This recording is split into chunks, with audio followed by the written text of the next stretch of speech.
Good afternoon.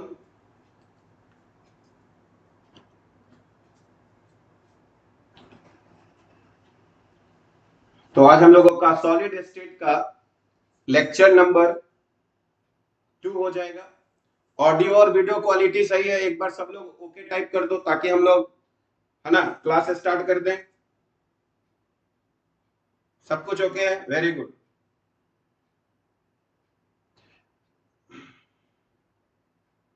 क्या audio में कोई प्रॉब्लम है? क्या ऑडियो में प्रॉब्लम है? एकदम परफेक्ट है, चलो ठीक है।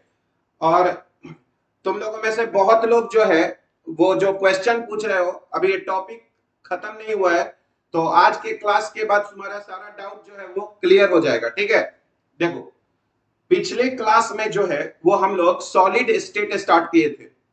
याद करो क्या क्या बात बताए थे, एक बार ध्यान से सुनना। तो हम लोग सबसे पहले बताए थे कि सॉलिड्स में, सॉलिड्स जो होता है वो स्टेट होता है मैटर का जिसमें इंटरमॉलिक्यूलर अट्रैक्शन सबसे ज्यादा होता है और थर्मल एनर्जी जो है वो सबसे कम होता है, जिसके कारण जो सॉलिड्स के जो कॉन्स्टिट्यूएंट पार्टिकल्स होते हैं वो अपने पोजीशंस पर क्या करते हैं, वो अपने पोजीशंस पर फिक्स होते हैं और वो सिर्फ अपने मीन पोजीशन के अबाउट वाइब्रेट कर सकते हैं।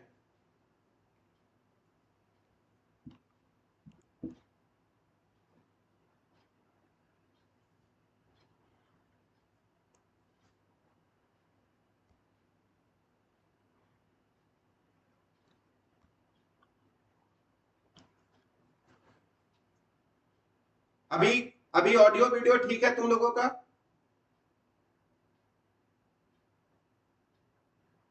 चलो ठीक है। तो देखो हम लोग जैसा कि बता रहे थे कि पिछले क्लास में हम लोग डिस्कस किए थे कि सॉलिड जो है वो स्टेट होता है जिसमें हम लोगों का है ना इंटरमॉलिक्यूलर अट्रैक्शन सबसे ज्यादा होता है, जबकि थर्मल एनर्जी जो है वो सबसे कम होता है। ठीक है, जिसके कारण हम लोग सॉलिड्स के कुछ प्रॉपर्टीज पढ़े थे, जैसे कि सॉलिड्स का जो वॉल्यूम और शेप जो है वो डिफिनिट होता है, उसमें मॉलिक्यूल्स के बीच में डिस्टेंस काफी कम होता है और उनमें जो मॉलिक्यूल्स के बीच में अगर अट्रैक्शन देखें तो वो सबसे ज्यादा होता है। साथ ही साथ जो उसके कंस्टिट्यूएंट पार्टिकल्स हैं, यानी कि जो एटम्स, मॉलिक्यूल्स या आयंस है जिनसे वो सॉलिड बना है, ठीक है, वो अपने पोजीशंस पर फिक्स होते हैं और वो अपने मीन पोजीशंस के अबाउट जो है वो वाइब्रेट कर सकते हैं। ठीक है, साथ ही साथ उनका जो डेंसिटी है वो हाई होता है और सॉलिड जो है वो इनकम्प्रेसिबल होते हैं। ये सब पॉइंट्स हम लोग पिछले क्लास में डिस्कस किए थे। उसके बाद हम लोग बताए थे कि सॉलिड्स जो है वो दो प्रकार का होता है। एक हम लोगों का क्रिस्टलाइन सॉलिड्स हो गया और दूसरा जो है वो एमॉर्फस सॉलिड्स हो गया। तो जो क्रिस्टलाइन सॉलिड्स होते हैं उसमें जो कॉन्स्टिट्यूएंट पार्टिकल्स हैं, है ना, उनका लॉन्ग रेंज ऑर्डर होता है। ठीक है, यानी जो एक अरेंजमेंट है वो बार बार रिपीट करता है। फिर हम लोग देखे थे कि क्रिस्टलाइन सॉलिड में भी एक हम लोगों का सिंगल क्रिस्टल हो सकता है और एक हम लोगों का पॉली क्रिस्टलाइन सॉलिड्स हो सकता है। याद करो, है ना, मोनो क्रिस्टल का मतलब एक ही टाइप का अरेंजमेंट पूरे सॉलिड में हुआ है और पॉली क्रिस्टलाइन सॉलिड का मतलब है कि उस सॉलिड में छोटे छोटे क्रिस्टल्स हैं और एक क्रिस्टल का अपना एक अरेंजमेंट है। दूसरा जो हम लोग देखे थे एमॉर्फस सॉलिड्स, एमॉर्फस सॉलिड्स में जो पार्टिकल्स हैं उनका कोई लॉन्ग रेंज ऑर्डर नहीं होता है। ठीक है, उनमें शॉर्ट रेंज ऑर्डर पाया जाता है। ठीक है, उसके बाद हम लोग डिस्कस किए थे, है ना, कंपैरिजन कर रहे थे हम लोग क्रिस्टलाइन सॉलिड्स का और एमॉर्फस सॉलिड्स का, जिसमें हम लोग पहला पॉइंट जो लिखे थे कि क्रिस्टलाइन सॉलिड्स में लॉन्ग रेंज ऑर्डर होता है ना, और अगर पॉली क्रिस्टलाइन सॉलिड्स के बारे में बात करें तो उसमें लॉन्ग रेंज ऑर्डर के साथ साथ शॉर्ट रेंज ऑर्डर भी हो सकता है, जबकि एमॉर्फस सॉलिड्स में शॉर्ट रेंज ऑर्डर होता है। ठीक है, जो क्रिस्टलाइन सॉलिड्स होते हैं उनमें क्रिस्टल्स होते हैं जिनका शेप डेफिनिट होता है। ठीक है, कैरेक्टरिस्टिक शेप है, उनका अपना एक शेप है, जबकि एमॉर्फस सॉलिड्स में जो है वो इरेगुलर शेप हो रहता है। उसके बाद हम लोग देखे थे कि जो क्रिस्टलाइन सॉलिड्स है उनका शार्प मेल्टिंग पॉइंट होता है। जैसे आइस का मेल्टिंग पॉइंट तुम 0 डिग्री सेल्सियस बोल सकते हो, पर प्लास्टिक का मेल्टिंग पॉइंट क्या है, रबर का मेल्टिंग पॉइंट है, तो हम लोग नहीं बोल सकते, क्योंकि जो एमरफस सॉलिड्स होते हैं, है ना, उनका कोई शार्प मेल्टिंग पॉइंट नहीं होता है। उनको जब हीट करोगे वो तो धीरे धीरे सॉफ्ट होते जाएंगे और वो पिघलते जाएंगे और फिर फाइनली वो लिक्विड में कन्वर्ट हो जाएंगे। तो उनका कोई शार्प मेल्टिंग पॉइंट नहीं है, जिसके कारण हम लोग पढ़े थे कि जो क्रिस्टलाइन सॉलिड्स होते हैं उनमें हम लोगों का जो एंथैल्पी ऑफ फ्यूजन है वो डेफिनेट है, फिक्स्ड अमाउंट है। एंथैल्पी ऑफ फ्यूजन यानी हम कितना अमाउंट देंगे, है ना, कि 1 kg सॉलिड लिक्विड में बदलेगा, कितना अमाउंट ऑफ हीट देंगे कि 1 kg सॉलिड लिक्विड में बदलेगा, ये हम निकाल सकते हैं, है ना, डेफिनेट एंथैल्पी ऑफ फ्यूजन है। पर प्लास्टिक के लिए हम लोग ऐसा नहीं कह सकते, क्योंकि उनका कोई शार्प मेल्टिंग पॉइंट नहीं है। ठीक है, तो तुम ये नहीं कह सकते हो कि भाई हम इतना हीट देंगे तब वो सॉलिड से लिक्विड चला जाएगा, क्योंकि उसके लिक्विड में भी एक रेंज ऑफ टेम्परेचर में वो अपना लिक्विड हो रहा है। ठीक है, उसके बाद तुम देखोगे तो एक बहुत इंपॉर्टेंट प्रॉपर्टी हम लोग डिस्कस किए थे कि जो हमारे क्रिस्टलाइन सॉलिड्स हैं, क्योंकि उनमें, है ना, सभी पार्टिकल्स का एक खास ऑर्डर ऑफ अरेंजमेंट होता है, जिसके कारण जो डायरेक्शंस होते हैं वो इक्विवेलेंट नहीं हो पाते हैं। तो फिजिकल प्रॉपर्टी अगर हम लोग एक डायरेक्शन में मेजर करें और फिर उसी फिजिकल प्रॉपर्टी को अगर दूसरे डायरेक्शन में मेजर करें, तो वो फिजिकल प्रॉपर्टी का जो मैग्नीट्यूड है वो दोनों डायरेक्शन में अलग अलग आएगा, और इसी को हम लोग एनिसोट्रॉपी बोलते थे। यानी जो क्रिस्टलाइन सॉलिड्स होते हैं वो एनिसोट्रॉपी होते हैं। ठीक है, लेकिन जो एमरफस सॉलिड्स होते हैं, चूंकि उनमें पार्टिकल्स का कोई लॉन्ग रेंज ऑर्डर नहीं होता है, तो उसमें कोई डायरेक्शन खास नहीं होता है। और यही कारण है कि अगर फिजिकल प्रॉपर्टीज, है ना, अगर डिफरेंट डिफरेंट डायरेक्शन में मेजर करें तो भी उसमें सेम आएगा। ठीक है, तो जो एमॉर्फस सॉलिड्स है वो आइसोट्रॉपिक नेचर के हैं, जो कि क्रिस्टलाइन सॉलिड्स जो है वो एनिसोट्रॉपिक नेचर के हैं। अब एक चीज हम तुमसे पूछते हैं, सोच के बताना। अभी बता रहे हैं, अच्छा अभी, है ना, डाउट सब क्लास के बाद में डिस्कस करेंगे, अभी सब हम बात डिस्कस करेंगे। अभी देखो, क्रिस्टलाइन सॉलिड्स में दो प्रकार का सॉलिड है, याद करो अभी, जो हम लोग ऑर्डर ऑफ अरेंजमेंट के आधार पर, एक मोनोक्रिस्टलाइन है जिसमें सिर्फ एक सिंगल क्रिस्टल है, और एक पॉलीक्रिस्टलाइन है जिसमें एक से ज्यादा क्रिस्टल है। तो अब सोचो कि अगर किसी में पॉलीक्रिस्टलाइन है तो उसमें तो एक से ज्यादा क्रिस्टल है, और वो सब क्रिस्टल इधर उधर बिखरा हो सकता है। तो क्या तुमको ऐसा लगता है कि पॉलीक्रिस्टलाइन जो सॉलिड्स है वो भी कभी कभी आइसोट्रोपिक बिहेव कर सकता है? सोचो तो, बताओ यस या नो। क्या पॉलीक्रिस्टलाइन सॉलिड्स कभी आइसोट्रोपिक हो सकता है कि नहीं हो सकता है? हो सकता है। बहुत बढ़िया, वेरी गुड, बहुत, यानी तुम लोग में से बहुत लोग पढ़ रहे हो, ये बहुत अच्छी बात है। क्योंकि याद करो, अगर पॉलीक्रिस्टलाइन सॉलिड्स हैं तो उनमें एक से ज्यादा क्रिस्टल्स है और वो सब रैंडमली इधर उधर बिखरा हुआ है ना, तो वो सर्टेन रीजन जो उनका देखोगे वो भी आइसोट्रोपिक बिहेव कर सकता है। इसीलिए जो मोनोक्रिस्टलाइन सॉलिड होंगे जिनमें सिर्फ एक क्रिस्टल होगा वो हमेशा एनिसोट्रोपिक होगा, लेकिन जिसमें एक से ज्यादा क्रिस्टल होगा यानी पॉलीक्रिस्टलाइन सॉलिड्स अगर होंगे तो वो आइसोट्रोपिक भी हो सकते हैं। ये कोई बहुत बड़ी बात नहीं है। ठीक है, बहुत बढ़िया। तो अब देखो, इतना पॉइंट्स हम लोग पिछले क्लास में डिस्कस कर चुके थे। अब नेक्स्ट पॉइंट याद करो, हम लोग लास्ट क्लास में एक कूलिंग कर्व हम लोग बनाए थे, जिसमें हम लोग देखे थे कि जो क्रिस्टलाइन सॉलिड्स था उसका कूलिंग कर्व स्मूथ नहीं था।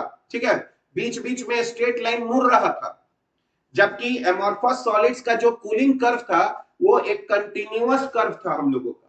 तो ये बड़ा इंपॉर्टेंट पॉइंट हो जाता है कि अगर हम लोग बोले crystalline solids do not have a smooth cooling curves, crystalline solids के जो है कर्व, कूलिंग कर्व जो है वो स्मूथ नहीं होते हैं। ठीक है, लेकिन अगर हम लोग व्हाइल एमॉर्फस सॉलिड्स का क्या हो जाएगा, स्मूथ कूलिंग कर्व्स। जबकि अगर हम लोग एमॉर्फस सॉलिड्स के बारे में बात करें तो उसके जो कूलिंग कर्व्स है वो स्मूथ होगा। ठीक है, अब देखो नेक्स्ट पॉइंट जो है 7, वो भी हम लोग डिस्कस कर चुके थे कि अगर हम लोग क्रिस्टलाइन सॉलिड्स को किसी नाइफ से अगर कट करें तो जो दो भाग मिलेगा हम लोगों का सॉलिड का, वो जो दोनों भाग का जो सरफेस होगा वो प्लेन और स्मूथ होगा, ठीक है, क्योंकि पार्टिकल्स का है ना रेगुलर अरेंजमेंट होता है। इसीलिए जब क्रिस्टलाइन सॉलिड्स को कट करेंगे तो दो प्लेन और स्मूथ सरफेस मिलेगा, और इसी को हम लोग क्लीवेज प्रॉपर्टी बोलते हैं, ठीक है। जबकि एमॉर्फस जो सॉलिड्स हैं, अगर हम उनको कट करेंगे तो जो दो सरफेस मिलेगा वो इरेगुलर सरफेस मिलेगा। भले तुमको नेकेड आई से देखने से वो प्लेन सरफेस दिखे, पर एक्चुअल में अगर माइक्रोस्कोपिक लेवल पे जाके देखोगे तो तुमको पता चलेगा कि जो सरफेस है वो हमारा स्मूथ नहीं है, वो इरेगुलर सरफेस होगा, ठीक है। इसीलिए तुम देखोगे crystalline solids undergo a clean cleavage, मतलब जब हम उसको कट करेंगे तो दो प्लेन और स्मूथ सरफेस मिलेगा, ठीक है। Newly generated surfaces are plain and smooth while amorphous solids undergo an irregular cut। जबकि amorphous solids को जब तुम कट करोगे तो जो हमारा कर्व मिलेगा वो दो प्लेन जो दो सरफेस मिलेगा वो प्लेन नहीं होगा, है ना, वो इरेगुलर शेप का होगा, ठीक है। उसके बाद देखो मेन सभी लोग जो पॉइंट हम 8 बताने वाले हैं, सभी लोग इसी पॉइंट से डाउट पूछा है, तो वो अभी हम पढ़ा ही नहीं थे और सब लोग इससे डाउट पूछा। तो पॉइंट 8 क्या है कि देखो क्रिस्टलाइन सॉलिड्स को हम लोग ट्रू सॉलिड्स बोलते हैं, ठीक है, क्योंकि उनमें पार्टिकल का जो अरेंजमेंट होता है वो रेगुलर होता है ना, और उनके बीच में जो फोर्सेस भी होते हैं वो भी स्ट्रांग होते हैं। लेकिन जो एमॉर्फस सॉलिड्स होता है उनमें फ्लोइंग टेंडेंसी होता है। जैसा कि तुमको पता है कि लिक्विड और गैसेस फ्लो करते हैं, इसलिए इनको फ्लूइड्स बोला जाता है। तो जो एमॉर्फस सॉलिड्स होते हैं देखा गया कि इनमें भी फ्लोइंग टेंडेंसी है, ये भी फ्लो कर सकते हैं। तो ये कैसे पता चला? तो जो देखो जो ओल्ड बिल्डिंग्स देखोगे जहां पर कांच का खिड़की लगा हुआ है, तो अगर कोई ओल्ड बिल्डिंग्स होगा जिसमें ग्लास लगा हुआ है, कांच लगा हुआ है खिड़की पे, तो तुम अगर उस खिड़की का थिकनेस अगर मेजर करोगे, जैसे ये मान लो अगर खिड़की है ऐसा, तो ये इसका अपर एज हो गया और ये इसका लोअर एज हो गया। तो अगर तुम इस लोअर एज का थिकनेस मेजर करो और इस अपर एज का थिकनेस मेजर करो, तो जब तुम बॉटम का थिकनेस मेजर करोगे ना तो ये थिकनेस तुमको ज्यादा दिखाई देगा, और जो ऊपर वाला जो अपर जो सरफेस है उसका जब थिकनेस मेजर करोगे तो वो थिकनेस कम नजर आएगा। इसका मतलब है कुछ मटेरियल जो है वो फ्लो हुआ है, ऊपर से नीचे की ओर फ्लो हुआ है, जिससे ये थिक हो गया है, और ऊपर वाला क्या रहा है, थिन हो गया है। इसीलिए हम लोग कहते हैं कि जो एमॉर्फस सॉलिड्स हैं वो ट्रू सॉलिड्स नहीं है, है ना, उनको सूडो सॉलिड्स बोला जाता है। सूडो का मतलब नकली होता है, फॉल्स होता है, ठीक है। तो जो एमॉर्फस सॉलिड्स है, क्योंकि जिस तरह से लिक्विड फ्लो कर सकता है उस तरह इनमें भी फ्लोइंग टेंडेंसी है, पर बहुत कम। ऐसा नहीं कि एकदम ग्लास को रखोगे वो फ्लो हो जाएगा, इनमें फ्लोइंग टेंडेंसी है पर बहुत धीरे धीरे फ्लो होता है, लेकिन फ्लो तो होता है। यही कारण है कि इनको हम लोग सूडो सॉलिड्स या फिर सुपर कूल्ड लिक्विड बोला जाता है। ये दो नाम बहुत इंपॉर्टेंट है, सूडो सॉलिड, है ना, crystalline solids are called true solids while amorphous solids are called pseudo solids और सुपर कूल्ड लिक्विड्स, यानी ऐसा लिक्विड जिसको बहुत ज्यादा ठंडा कर दिया गया है, जिससे हम लोगों को वो दिखने में सॉलिड लग रहा है पर उसमें प्रॉपर्टीज जो है वो लिक्विड का ही है। इसीलिए एमॉर्फस सॉलिड्स को हम लोग क्या बोलते हैं, उनको बोलते हैं हम लोग सूडो सॉलिड्स और सुपर कूल्ड लिक्विड, ठीक है। और ऐसा क्यों बोलते हैं हम लोग सुपर कूल्ड लिक्विड्स क्यों बोलते हैं? Because of their ability to flow, क्योंकि जिस तरह से फ्लूइड्स फ्लो कर सकते हैं उसी तरह जो एमॉर्फस सॉलिड्स है उनमें भी फ्लोइंग टेंडेंसी होता है, और इसी के कारण उनको हम लोग सूडो सॉलिड्स, है ना, या फिर सुपर कूल्ड लिक्विड्स हम लोग बोलते हैं। बताओ ये पॉइंट क्लियर हो गया, ठीक है, कि जो एमॉर्फस सॉलिड्स होते हैं वो लिक्विड के जैसा बिहेव करते हैं, उनमें भी फ्लोइंग टेंडेंसी है पर कम फ्लोइंग टेंडेंसी है, ठीक है। चलो अब एक बात जो बार बार जो पूछ रहा है सब लोग कि क्या हम लोग एमॉर्फस सॉलिड को क्रिस्टलाइन में बदल सकते हैं?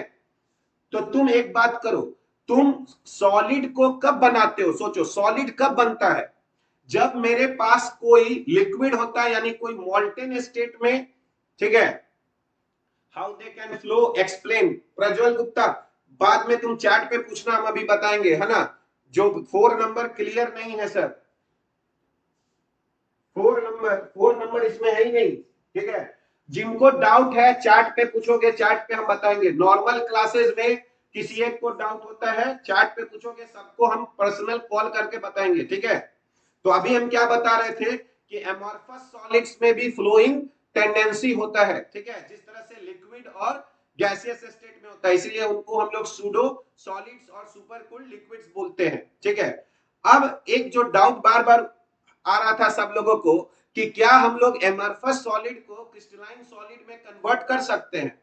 तो तुम देखोगे कि अगर हम लोग एक एग्जाम्पल लें, एक एग्जाम्पल जो एनसीईआरटी किताब में दिया हुआ है, तुम लोग में से जो लोग पढ़े होंगे तो देखे होंगे, एक लिखा हुआ है क्वार्ट्ज और एक लिखा हुआ है क्वार्ट्ज ग्लास, ठीक है। तो एक लिखा हुआ है, अगर देखोगे तो एक लिखा हुआ है क्वार्ट्ज और एक लिखा हुआ है क्वार्ट्ज ग्लास, और दोनों का जो फॉर्मूला होता है वो SiO2 होता है। SiO2 दोनों का जो फॉर्मूला है वो SiO2 होता है। एक क्वार्ट्ज है और एक क्वार्ट्ज ग्लास है, बहुत इंपॉर्टेंट है ना। क्वार्ट्ज जो है वो क्रिस्टलाइन सॉलिड होता है और जो क्वार्ट्ज ग्लास है वो हमारा एमॉर्फस सॉलिड है। तो अब अगर हम तुमसे बोले कि क्वार्ट्ज जो है वो एक नाम है, आनंद, एक नाम है SiO2, ठीक है, जिसको सिलिका भी बोलते हैं हम लोग, ठीक है। तो अब सपोज करो तुमको SiO2 मॉल्टेन स्टेट में है ना, यानी SiO2 जो है वो लिक्विड स्टेट में है और तुम उसको कूल कर रहे हो। तो जब तुम लिक्विड को ठंडा करते हो तो क्या बनता है, सॉलिड बनता है। तो अगर सपोज करो तुम्हारे पास SiO2 मॉल्टेन स्टेट में है और तुम उसको एकदम धीरे धीरे ठंडा कर रहे हो, एकदम स्लोली ठंडा कर रहे हो, तो जब तुम किसी मेल्ट को, है ना, बहुत ही स्लोली अगर कूल करोगे तो सब पार्टिकल के पास एनफ टाइम होता है कि वो अपने आप को रेगुलरली अरेंज करें। और इसीलिए जब तुम किसी मेल्ट को स्लोली कूल करते हो तो बताओ वो कौन सा सॉलिड बनेगा, क्रिस्टलाइन सॉलिड या एमॉर्फस सॉलिड, बताओ। क्रिस्टलाइन सॉलिड या एमॉर्फस सॉलिड, क्या बनेगा, सोच के बताओ। क्रिस्टलाइन सॉलिड बनेगा, बहुत बढ़िया, क्रिस्टलाइन सॉलिड बनेगा। जब तुम किसी मेल्ट को स्लोली कूल करोगे तो तुम एनफ टाइम दे रहे हो उसके पार्टिकल्स को कि वो अपने आप को ऑर्डर में अरेंज करें, तो ये क्रिस्टलाइन सॉलिड बनेगा। और अगर तुम किसी मॉल्टेन, है ना, स्टेट को कूल करो और रैपिडली कूलिंग करो, एकदम तेजी से कूलिंग करो, तो जब बहुत रैपिडली अगर तुम कूलिंग करोगे तो क्या होगा कि तुम पार्टिकल को एनफ टाइम नहीं दे रहे हो कि वो लोग ऑर्डर में अरेंज करें, तो उससे जो सॉलिड बनेगा वो एमॉर्फस सॉलिड बनता है। यानी जब स्लोली कूल करेंगे लिक्विड को तो क्रिस्टलाइन सॉलिड बनेगा, और जब हम लोग, है ना, रैपिड कूलिंग करेंगे तो हम लोगों का क्या होगा, तो हम लोगों का एमॉर्फस सॉलिड मिलेगा। जैसे तुम क्या करो, फ्रिज में ट्रे में, है ना, क्या है, वाटर को डाल दो और उसको आइस बनाओ। तो अगर उसको तुम पूरा टाइम दोगे ना और आइस बनाने के लिए, तो सब क्यूब का शेप परफेक्ट आएगा। पर अगर तुम जल्दी से आइस बनाना चाहोगे रैंडमली, बहुत तेजी से, है ना, सडनली टेम्परेचर को कम करके, तो उससे जो आइस का एक तरह से जो शेप आएगा वो परफेक्ट नहीं आ पाएगा। मतलब कहने का सेंस, हालांकि दोनों तो तुम्हारा आइस ही है, पर बोलने का बस तरीका ये है कि जब तुम किसी मेल्ट को स्लोली कूल करते हो तो क्रिस्टलाइन सॉलिड बनता है, और अगर किसी मेल्ट को जब तुम रैपिडली कूलिंग करते हो तो क्या बनता है, तो एमॉर्फस सॉलिड बनता है। तो अब तुम अगर एमॉर्फस सॉलिड को क्रिस्टलाइन सॉलिड बनाना चाहते हो तो क्या करोगे, तो तुम क्या करो, पहले एमॉर्फस सॉलिड को हीट कर दो, और हीट करने से वो मेल्ट हो जाएगा। अब फिर उस मेल्ट को उसके बाद क्या करो, उस मेल्ट को अब स्लोली कूलिंग करो, धीरे धीरे कूलिंग करो, हाँ बहुत बढ़िया, ठीक है। तो वो एमॉर्फस सॉलिड जो है वो कन्वर्ट हो जाएगा किस में, क्रिस्टलाइन सॉलिड में। उसी तरह अगर तुम्हारे पास क्रिस्टलाइन सॉलिड है, तुम उसको एमॉर्फस में कन्वर्ट करना चाहते हो, तो क्या करोगे, पहले क्रिस्टलाइन सॉलिड को हीट कर दो, उसको मॉल्टेन स्टेट में ले आओ, और फिर क्या करो, उसको रैपिडली कूलिंग करो। तो रैपिडली कूलिंग करोगे तो वो क्रिस्टलाइन से फिर एमॉर्फस में चेंज हो जाएगा। तो तुम देखे होगे कभी कभी अगर कोई बहुत पुराना बिल्डिंग है, सभी को, जरूरी नहीं है सभी को, है ना, है जरूरी नहीं है कि सभी को, है ना, कुछ ऐसे होते हैं कि जो अरेंज हो ही नहीं पाते हैं क्रिस्टलाइन में, है ना, सभी को नहीं कर सकते, लेकिन मोस्ट ऑफ द केसेस में ये अप्लाई कर सकते हैं। है ना, इसी को एनिलिंग भी बोलते हैं। हाँ सनी, सही बात बोल रहे हो। तो अब एक और बात बताते हैं, तुम अगर कोई बहुत पुराना बिल्डिंग देखोगे जिसमें कांच लगा हुआ है, तो कहीं कहीं से कहीं, इसीलिए हम बोले ना कि सबको नहीं कर सकते, है ना, सभी को नहीं कर सकते, लेकिन जो क्रिस्टलाइन में भी जा सकता है तुम उसको एमॉर्फस में भी भेज सकते हो, ठीक है, रैपिडली कूलिंग करके। सभी मटेरियल को ऐसे नहीं कर सकते, ठीक है, लेकिन अगर इन जनरल बोला जा रहा है तो तुम ये प्रिंसिपल बोल सकते हो कि ऐसे किया जा सकता है, ठीक है। अब एक बात बताओ, तो हम जो बात बोल रहे थे कि अगर तुम किसी ओल्ड बिल्डिंग को देखोगे और उसमें कांच लगा हुआ है, तो बीच बीच में तुम देखना कांच में व्हाइट, है ना, कलर का तुमको थोड़ा थोड़ा स्पॉट दिखाई देगा, और वो जो व्हाइट कलर का जो स्पॉट दिखाई देता है वही क्रिस्टलाइजेशन वहां पर भी हुआ है, ग्लास में भी वहां क्रिस्टलाइजेशन हुआ है, ठीक है। क्यों हुआ है? तो देखो, जो बिल्डिंग वहां पर है, तो डे टाइम में, दिन के समय में उस बिल्डिंग पर हीट पड़ रहा है, तो ग्लास क्या हो रहा है, हीट करने से हल्का हल्का मेल्ट कर रहा होगा, और जब नाइट का जो टाइम होगा, रात का समय, तो वो मेल्ट क्या हो रहा होगा, वो फिर कूल हो रहा होगा। तो दिन के समय हीट हो रहा है, रात के समय कूल हो रहा है, और ये प्रोसेस बार बार हो रहा है, जिसके कारण ग्लास भी, है ना, उसमें कुछ पोर्शंस में क्रिस्टलाइजेशन हो रहा है। तो ये बताया जा रहा है कि भाई एमोर्फस सॉलिड्स भी क्रिस्टलाइन में कन्वर्ट हो सकते हैं, ठीक है, और इसी को हम लोग एनिलिंग बोलते हैं। बार बार हीटिंग और बार बार कूलिंग करने के प्रोसेस को ही हम लोग एनिलिंग बोलते हैं, ठीक है। तो यहां पर अगर तुम देखो, ठीक है, तो यहां पर हम लोग सबसे पहले कुछ एग्जांपल्स लिखे हैं हम लोग क्रिस्टलाइन सॉलिड्स का और एमॉर्फस सॉलिड्स का, ठीक है।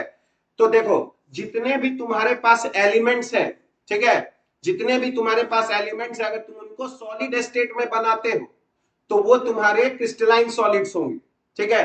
जैसे अगर हम तुमसे कहें ऑल द मेटालिक एलिमेंट्स, जैसे कि आयरन हो गया, कॉपर हो गया, ठीक है, सिल्वर हो गया, तो जितने भी मेटालिक एलिमेंट्स हैं, अगर उनका सॉलिड बनाओगे तो वो क्रिस्टलाइन सॉलिड्स होंगे। उसी तरह जो तुम्हारे नॉन मेटालिक एलिमेंट्स है, जैसे याद करो, फास्फोरस भी सॉलिड स्टेट में होता है, सल्फर भी सॉलिड स्टेट में होता है, आयोडीन भी सॉलिड स्टेट में होता है। तो जो नॉन मेटालिक एलिमेंट्स है, जैसे कि फास्फोरस, सल्फर, आयोडीन, तो ये सब जब सॉलिड बनेंगे तो वो क्रिस्टलाइन सॉलिड्स का एग्जांपल होगा। और या फिर तुम कोई आयनिक सॉलिड ले लो जिसमें आयंस होते हैं, जाना, कटायन और Why crystalline are called true solids? क्योंकि उनमें फ्लोइंग टेंडेंसी नहीं है ना, क्रिस्टलाइन सॉलिड्स में फ्लोइंग टेंडेंसी नहीं है ना, जबकि अमॉर्फस सॉलिड्स में फ्लोइंग टेंडेंसी है, इसीलिए क्रिस्टलाइन सॉलिड्स को ट्रू सॉलिड्स कहते हैं। हिमांशु राज, ये हम लोग अभी डिस्कस कर चुके हैं, ठीक है।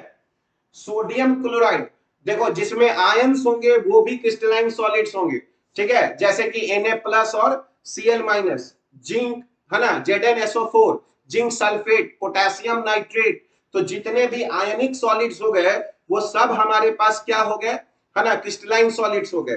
या जितने भी मेटालिक सॉलिड्स हो गए वो सब हमारे क्रिस्टलाइन सॉलिड्स हो गए। तो यहाँ पर सोडियम क्लोराइड, डायमंड, है ना, ये भी हमारा क्रिस्टलाइन सॉलिड्स है, क्योंकि डायमंड और ग्रेफाइट जानते हो कार्बन के एलोट्रॉप्स हैं, और कार्बन क्या है, नॉन मेटल है, तो इसीलिए उनका भी जो सॉलिड बना वो हम लोगों का क्या हो गया, वो हम लोगों का क्रिस्टलाइन सॉलिड्स हो गया। और तुम लोग, है ना, नेफ्थलीन देखे होंगे, व्हाइट कलर का होता है, जो लोग नॉर्मली पुराने समय में लोग सूटकेस में रखते थे, तो जो नेफ्थलीन जो है वो भी हम लोगों का क्रिस्टलाइन सॉलिड्स होता है। तो तुम पढ़ोगे कि नेफ्थलीन का भी एक फॉर्मूला है, दो बेंजीन रिंग को आपस में जोड़ देते हो तो वही नेफ्थलीन हो जाता है, ठीक है।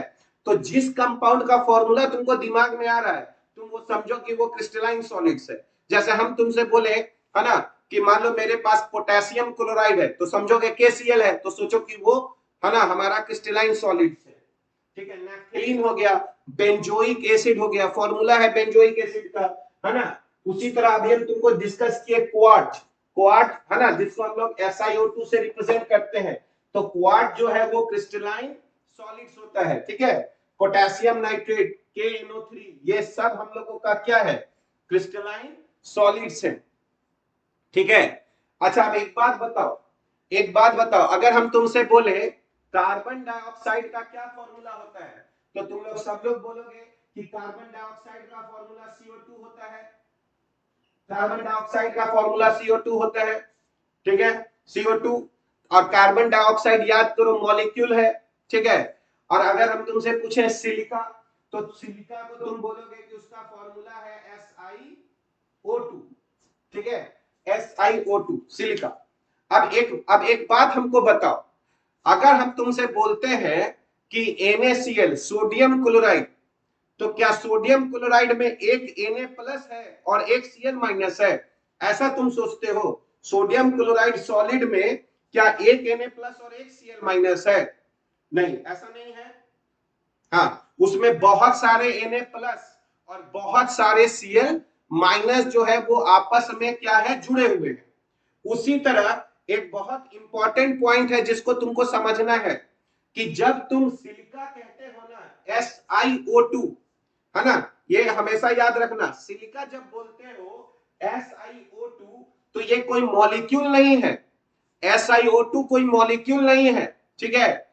ये एक सॉलिड है SiO2, जिसमें हर एक सिलिकॉन 4 ऑक्सीजन से जुड़ा रहता है, समझोगे?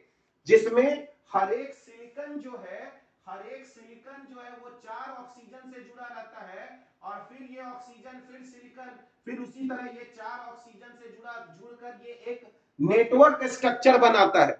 ये याद रखोगे, ये बहुत इंपॉर्टेंट पॉइंट है कि जो SiO2 होता है वो मॉलिक्यूल के फॉर्म में नहीं है। इसमें हर एक सिलिकॉन 4 ऑक्सीजन से जुड़ा रहता है, उसी को टेट्राहेड्रा बोलते हैं, टेट्राहेड्रा। अभी हम लिखेंगे भी। तो देखो, सिलिकॉन और 4 ऑक्सीजन जुड़ा हुआ है तो SiO4, और इसी को 4 माइनस बताते हैं, क्योंकि याद करो सिलिकॉन का वैलेंसी +4 हो गया, या ऑक्सीडेशन स्टेट +4, और हर ऑक्सीजन का -2 होता है। तो 4 ऑक्सीजन का हो गया -8, इसका था +4 और इसका हो गया -8, मिलके टोटल चार्ज क्या आ गया, 4 माइनस।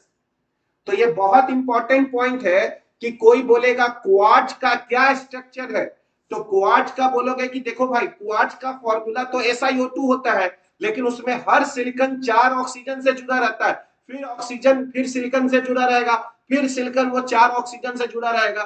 तो यानी इसमें SiO4 4 माइनस के यूनिट्स होते हैं, है ना, और ये सब आपस में जुड़े रहते हैं। इसीलिए SiO2 और CO2 में अंतर है। CO2 एक मॉलिक्यूल है जिसमें कार्बन के एक एटम और ऑक्सीजन के 2 एटम मिलकर एक मॉलिक्यूल बना रहा है CO2, पर SiO2 मॉलिक्यूल नहीं है ना, ये सिर्फ एक फॉर्मूला बता रहा है। एक्चुअल में हर एक सिलिकॉन 4 ऑक्सीजन के साथ जुड़ा हुआ है। तो अगर यही जो SiO2 जो हर सिलिकॉन 4 ऑक्सीजन के साथ जुड़ा हुआ है, अगर यही जुड़ के लॉन्ग रेंज ऑर्डर बनाए, लॉन्ग रेंज ऑर्डर, तो हमारा क्वार्ट्ज बन जाएगा।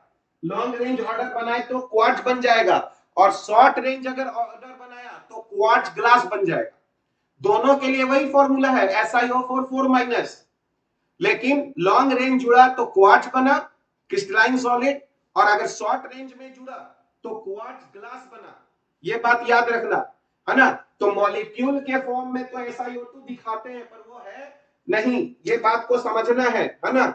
होपफुली तुम लोग ये बात को समझ रहे होगे, ठीक है। तो जब भी कोई बोले क्वार्ट्ज या क्वार्ट्ज ग्लास, तो बोलना कि उसमें बेसिक यूनिट SiO4 फिर मॉलिक्यूल्स नहीं है, निखिल राज, मॉलिक्यूल्स नहीं है ना। SiO4 4 माइनस यूनिट है, वो सब जुड़कर एक 3 डायमेंशनल स्ट्रक्चर बना रहा है। ये अकेला एग्जिस्ट नहीं करेगा। मॉलिक्यूल का मतलब होता है वो अकेला एग्जिस्ट करे।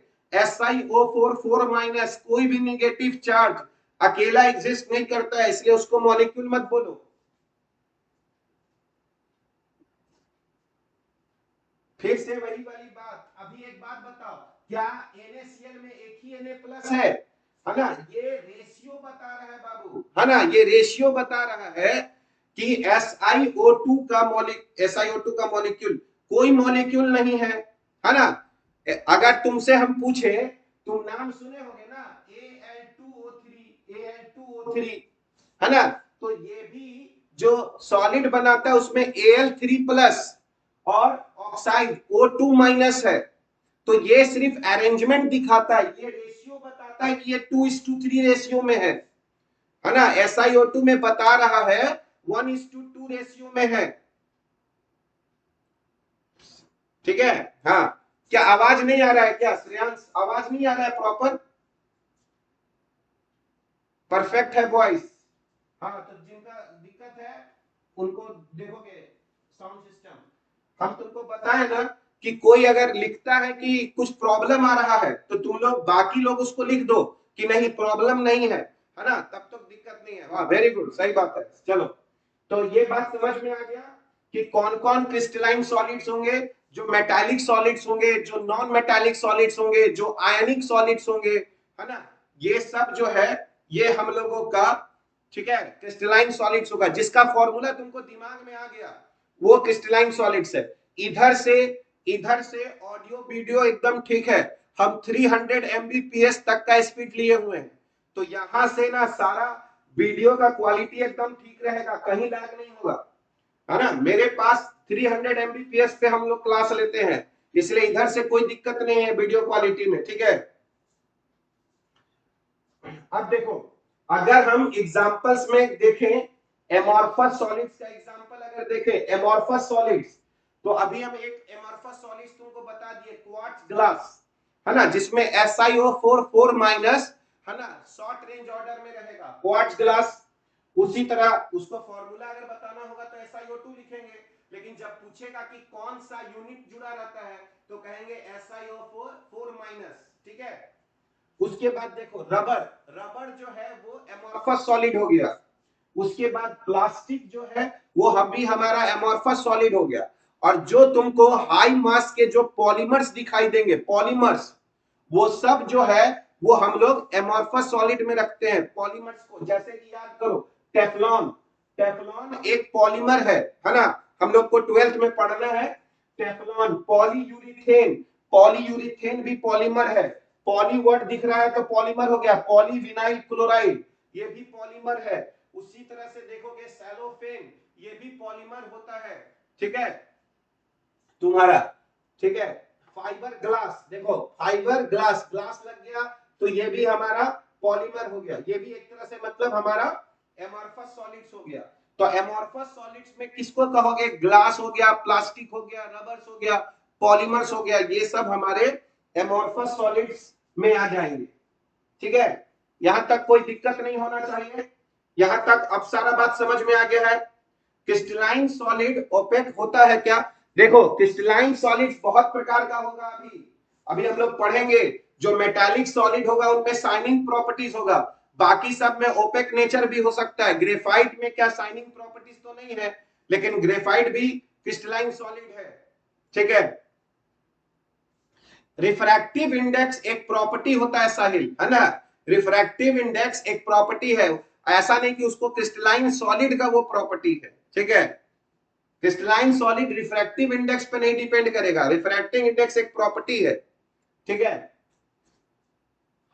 अभी देखो, अभी हम लोग यहाँ पर पॉलीमर्स समझ नहीं आया सर, पॉलीमर्स का मतलब क्या हो गया बाबू, पॉलीमर्स का मतलब बहुत सारा मॉलिक्यूल्स आपस में जुड़ के एक लार्ज मॉलिक्यूल बनाया। जैसे याद करो तुम बोलते हो पॉलीथीन, तो पॉलीथीन क्या होता है, उसमें इथीन मॉलिक्यूल के बारे में जानते हो, C2H4, तो C2H4 जब आपस में जुड़ते जाता है उसी को हम लोग पॉलीथीन बोलते हैं। तो जो पॉलीमर्स होते हैं वो हमारा एमॉर्फस सॉलिड होता है, ठीक है, क्योंकि उनका भी कोई शार्प मेल्टिंग पॉइंट हम लोग ऑब्जर्व नहीं करते हैं। अभिषेक समझ में आया, ठीक है। तो अब हम लोग यहाँ पर इंपॉर्टेंट में कुछ पॉइंट जो अभी डिस्कस किए हैं उसको लिख दिए हैं। देखो some glass objects from ancient civilisations, मतलब जो बहुत पुराना ग्लास है, are found to become milky in appearance, वो कहीं कहीं मिल्कीनेस उसमें दिखाई देगा, ठीक है, बिकॉज ऑफ सम क्रिस्टलाइजेशन। और ये प्रोसेस को ही क्या कहते हैं हम लोग, एनिलिंग, क्योंकि हम डिस्कस किए कि डे टाइम में ग्लास क्या होगा, हीट होगा, और जो नाइट का जो टाइम आएगा तो वो कूल होगा, तो बार बार हीटिंग और बार बार कूलिंग से उसमें, है ना, क्रिस्टलाइजेशन होना शुरू हो जाएगा, ठीक है। इसी को हम लोग एनिलिंग बोलते हैं, अभी डिस्कस किए थे। और ये वाला सेकंड वाला पॉइंट भी हम लोग डिस्कस किए थे कि glass of the window panes of very old houses are found to be thicker at the bottom than at the top due to its tendency to flow। यानी जो ग्लास जो पेंस होता है उसका नीचे का पोर्शन जो है वो थिकर होता है क्योंकि ग्लास में फ्लोइंग टेंडेंसी होता है। होपफुली, है ना। प्रोसेस में बहुत टाइम लगता है बाबू, है ना। ये क्रिस्टलाइजेशन ऐसा नहीं कि एक ही समय में एक ही दिन में हो जाएगा, इसमें बहुत टाइम लगता है, सालों लग सकता है। ठीक है, तो अभी हम लोग इसका एक पिक ले लेते हैं, फिर इससे आगे और हम लोग डिस्कस करेंगे। अभी 2 पॉइंट हम लोग डिस्कस किए हैं इंपॉर्टेंट में, क्योंकि आज तुमको एक डीपीपी हम देंगे।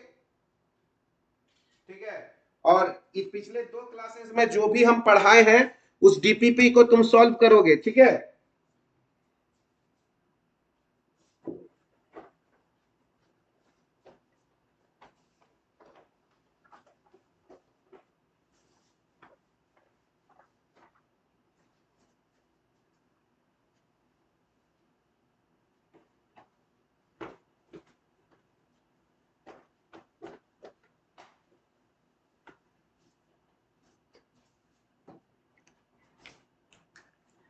तो देखो सेकंड पॉइंट हम लोग डिस्कस कर चुके थे।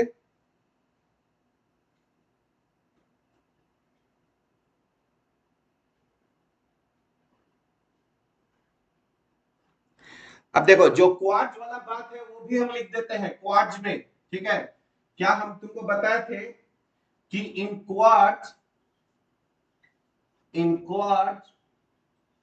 SiO4 4 minus are orderly arranged,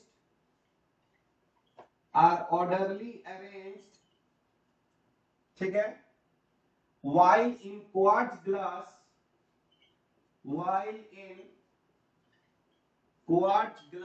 जबकि अगर हम लोग क्वार्ट्ज ग्लास में बात करें तो क्या ऑर्डरली अरेंजमेंट होगा,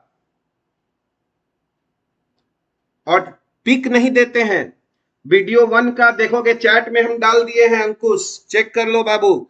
ठीक है, तो क्या इसमें ऑर्डरली अरेंजमेंट रहेगा, नहीं रहेगा। The SiO4 4 minus units are, इसमें रैंडमली अरेंज रहेगा। हम सब कुछ जो है ना चैट में डालते हैं जहां से तुम लोग डाउनलोड करो। क्या तुम लोगों को PDF 1 नहीं मिला है? PDF 1 मिल गया है सबको नोट्स का चैट सेक्शन में? हाँ, नहीं तो तुम देख जाके अंकुश देखोगे सब लोगों को मिल चुका है। ठीक है, तो क्वार्ट्ज में SiO4 4 माइनस जो है वो ऑर्डरली अरेंज रहेगा, और जबकि क्वार्ट्ज ग्लास में जो SiO4 4 माइनस है वो रैंडमली ओरिएंट रहेगा। ठीक है, तो ये हम लोगों का थर्ड पॉइंट हो गया। अब देखो फोर्थ पॉइंट जो है वो हम लोग कहेंगे the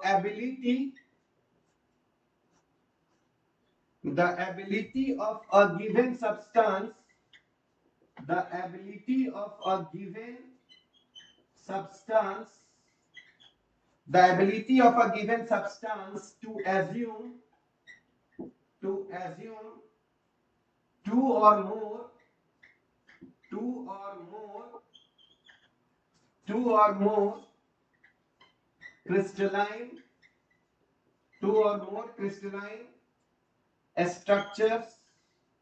two or more crystalline structures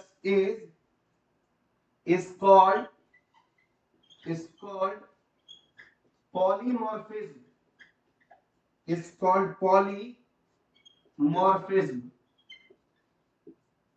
ठीक है, अब देखो पॉलीमॉर्फिज्म क्या है। तुम लोगों में से एलोट्रॉप का नाम सुने होंगे। एलोट्रॉप, जब एक ही एलिमेंट अलग अलग फॉर्म में पाया जाए, जैसे कार्बन है डायमंड में पाया जाता है और ग्रेफाइट में भी पाया जाता है, तो जिस तरह से एलिमेंट जो है अलग अलग फॉर्म में पाया जाता है उसी तरह कंपाउंड्स का भी अलग अलग क्रिस्टलाइन स्ट्रक्चर हो सकता है। जैसे कि AgNO3 जो है सिल्वर नाइट्रेट, उसका अलग अलग क्रिस्टलाइन स्ट्रक्चर है। तो अगर एक ही कंपाउंड हो पर उसके जो क्रिस्टलाइन सॉलिड्स अलग अलग टाइप के क्रिस्टलाइन सॉलिड्स हो, तो उन्हीं को पॉलीमॉर्फिज्म बोलते हैं। तो एलिमेंट के लिए वर्ड होता है एलोट्रॉप और कंपाउंड के लिए वर्ड होता है पॉलीमॉर्फिज्म। मतलब यही कंपाउंड है पर अलग अलग हम लोगों के फॉर्म में है। ठीक है, तो जैसे AgNO3 अलग अलग क्रिस्टलाइन सॉलिड के फॉर्म में रहता है, इसी को पॉलीमॉर्फिज्म कहते हैं। ठीक है, तो एलिमेंट के लिए एलोट्रॉप बोलोगे और कंपाउंड के लिए पॉली तो नहीं, ग्रेफाइट और डायमंड जो है वो एलोट्रॉप्स हुआ। पॉलीमॉर्फिज्म वर्ड कंपाउंड के लिए आएगा। दिव्यांशु नंदन, पॉलीमॉर्फिज्म वर्ड कंपाउंड्स के लिए आएगा, जैसे AgNO3। एलोट्रॉप वर्ड आएगा एलिमेंट के लिए। जैसे AgNO3 बता रहे ना, अभी तुम पढ़ोगे अलग अलग एक ही कंपाउंड है, अलग अलग स्ट्रक्चर रहता है। ठीक है, तो जैसे ZnS वाला अभी हम लोग सब कुछ को पढ़ना है ना, कि क्या क्या हम लोगों का सॉलिड का स्ट्रक्चर होता है। ठीक है, अभी अभी सिर्फ वर्ड समझो कि ये पॉलीमॉर्फिज्म है। ठीक है, अब देखो पांचवा जो पॉइंट है वो है in a crystal, in a crystal, in a crystal the atoms are the atoms are located the atoms are located the atoms are located at the positions of the atoms are located at the positions of are located at the positions of minimum minimum potential energy. देखो अभी तक तुम लोग जानते होगे कि वो system ज्यादा स्टेबल होता है जिसके पास एनर्जी क्या रहता है, कम की ज्यादा। बताओ कौन सा सिस्टम ज्यादा स्टेबल है, जिसके पास एनर्जी कम है कि ज्यादा है? बताओ एनर्जी कम है। तो अगर हम तुमसे बोले कि यहां पर एक पार्टिकल को रख दो और यहां पर एक पार्टिकल को रख दो, ठीक है, तो तुम यहां पर देखो कि ये जो पार्टिकल है ये इसको इधर इधर करोगे तो ऑसिलेशन करेगा। ये पार्टिकल अपने मीन पोजीशन के अबाउट ऑसिलेशंस कर सकता है, मीन पोजीशंस के बाद ऑसिलेशंस कर सकता है, जबकि ये पार्टिकल ऑसिलेशन नहीं कर पाएगा। जैसे ही इसको है ना इस पोजीशन से हटाओगे वो नीचे की तरफ गिर जाएगा। तो यहां देखो पोटेंशियल एनर्जी मिनिमम है, यानी सॉलिड्स में जो कंस्टिट्यूएंट पार्टिकल्स होते हैं वो उस पोजीशंस पर रहते हैं जहां पोटेंशियल एनर्जी मिनिमम हो, ताकि उनमें ज्यादा से ज्यादा स्टेबिलिटी है। क्लियर बात है? सॉलिड्स में पोटेंशियल एनर्जी लोकेटेड रहेगा किस पोजीशन पर, जहां पोटेंशियल एनर्जी हम लोगों का मिनिमम हो। ठीक है, तो ये हम लोगों का पॉइंट नंबर कितना था? 5। अब 6 में देखोगे, 6 में हम लोग यहां पर लिखेंगे almost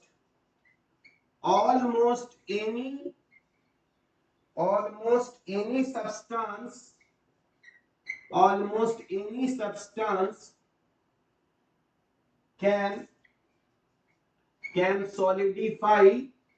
can solidify in amorphous form. Almost any substance can solidify in amorphous form if the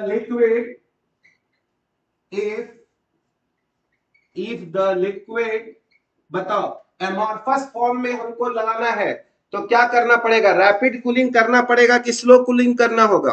almost any substance can solidify in amorphous form if the, very good, बहुत बढ़िया, if the liquid phase is cooled, if the liquid phase is cooled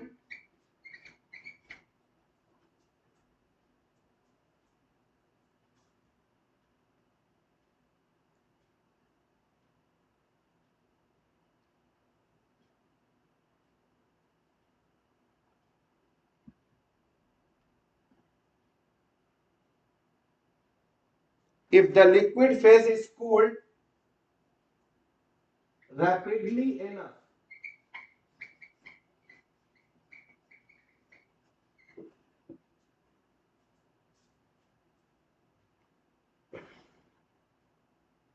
पता नहीं, अभी हमको ऐसा feel आया कुछ earthquake type का।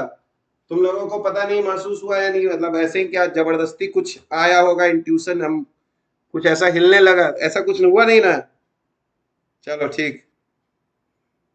तो मेरा सर तो है, थोड़ा लगता है मेरा सर जो है वो थोड़ा लगता है घूम गया, तो एकदम ऐसा फील आने लगा कि लगता है अर्थक्वेक टाइप का है। चलो ठीक है।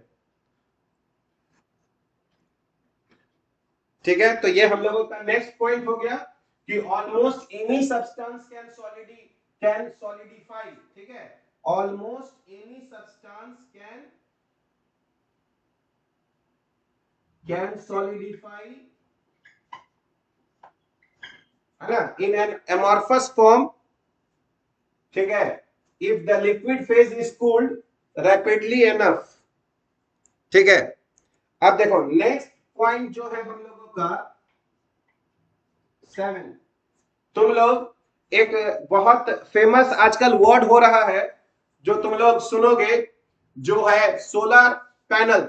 ठीक है, तो तुम देखोगे आजकल इलेक्ट्रिसिटी हम लोग लेने के लिए सोलर पैनल का यूज करते हैं। ठीक है, तो तुम देखोगे सोलर पैनल में जो है वो हम लोग जो मटेरियल यूज करते हैं वो सिलिकॉन होता है, एमॉर्फस सिलिकॉन। ठीक है, जिस पे लाइट पड़ता है और उससे हम लोग इलेक्ट्रिसिटी लेते हैं। तो ऐसे इंस्ट्रूमेंट को हम लोग फोटोवोल्टेइक सेल बोलते हैं। ठीक है, तो एमॉर्फस सिलिकॉन जो है वो बेस्ट मटेरियल माना जाता है अगर हम लाइट को कन्वर्ट करना चाहते हैं, किसमें, इलेक्ट्रिसिटी में।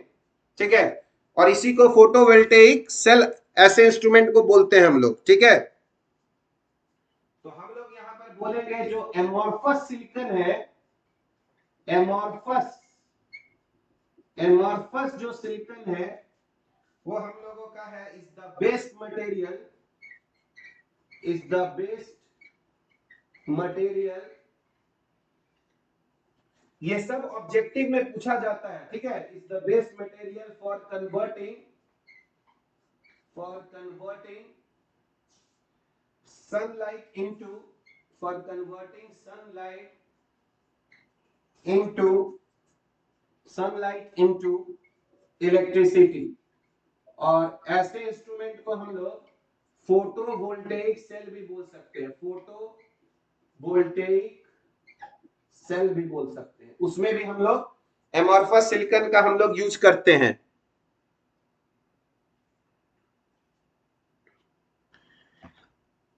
क्रिस्टलाइन सिलिकॉन का यूज, तो क्रिस्टलाइन सिलिकॉन का यूज क्यों नहीं कर सकते हैं? तो तुम यहां पर भी पढ़ोगे, जब तुम सिलिकॉन सॉलिड स्टेट का फिजिक्स पढ़ोगे तो तुमको समझ में आएगा कि हम लोग मटेरियल्स में जो है ना डोपिंग करते हैं, मटेरियल्स में कुछ मिलाते हैं। तो जब तुम किसी चीज में डिफेक्ट को मिलाओगे तो वो क्रिस्टलाइन रह नहीं पाता है। ठीक है, फिर उसमें ऑर्डरली अरेंजमेंट नहीं हो पाता है। तो तुम लोग उसमें पढ़ोगे इंट्रिंसिक सेमीकंडक्टर, एक्सट्रिंसिक सेमीकंडक्टर, और उसी प्रोसेस को हम लोग डोपिंग कहते हैं।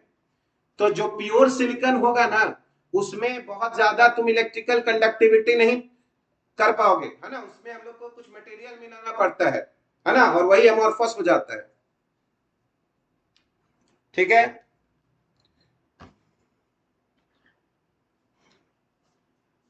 अब देखो, अब हम लोग यहां पर एक और पॉइंट यहां पर लिखेंगे, एक वो होगा the substances the substances the substances which have arrangements which have arrangements the substances which have arrangements like solids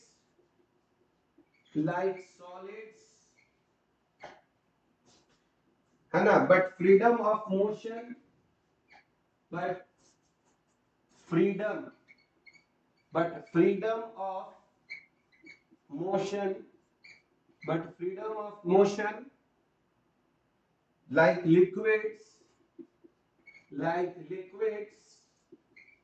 are called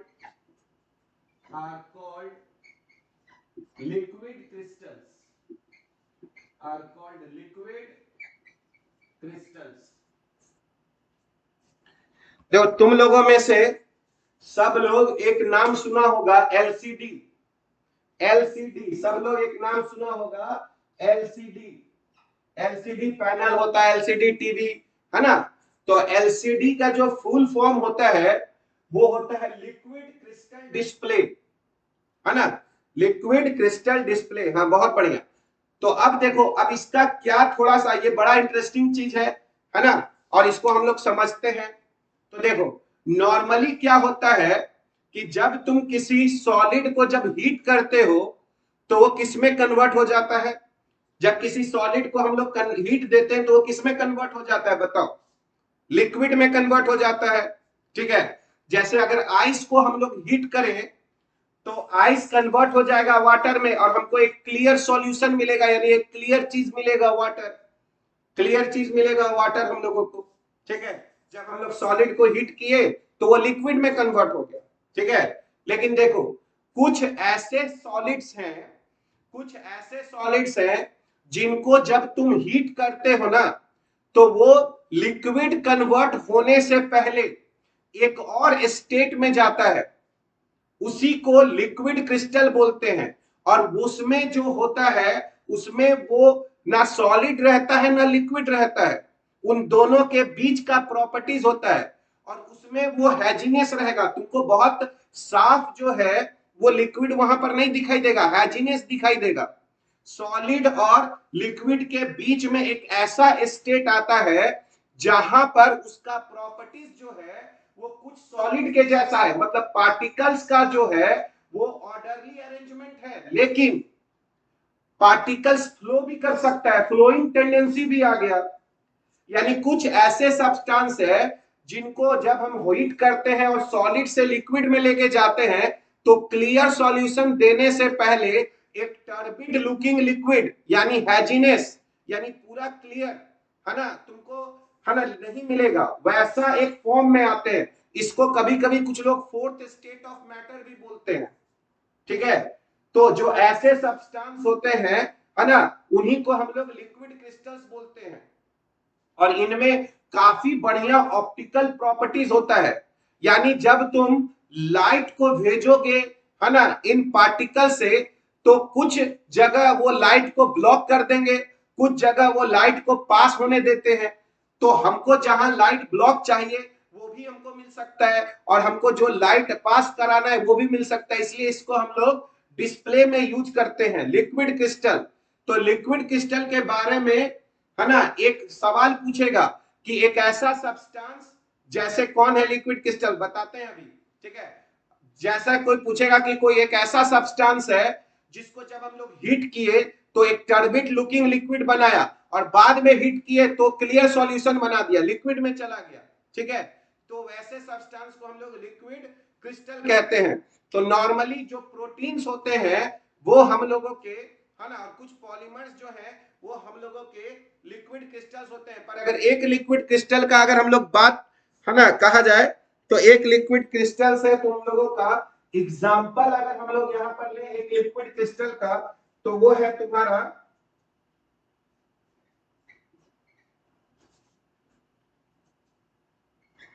कोलेस्ट्रेल, है ना, कोलेस्ट्रेल बेंजोएट, एक कंपाउंड, एक पॉलीमर है ये, ठीक है। इसका अगर फॉर्मूला देखोगे तो इसका फॉर्मूला है तुम्हारा C34, है ना, H50 और O2, ये, है ना, कोलेस्टेरॉल बेंजोएट एक लिक्विड क्रिस्टल है, ठीक है।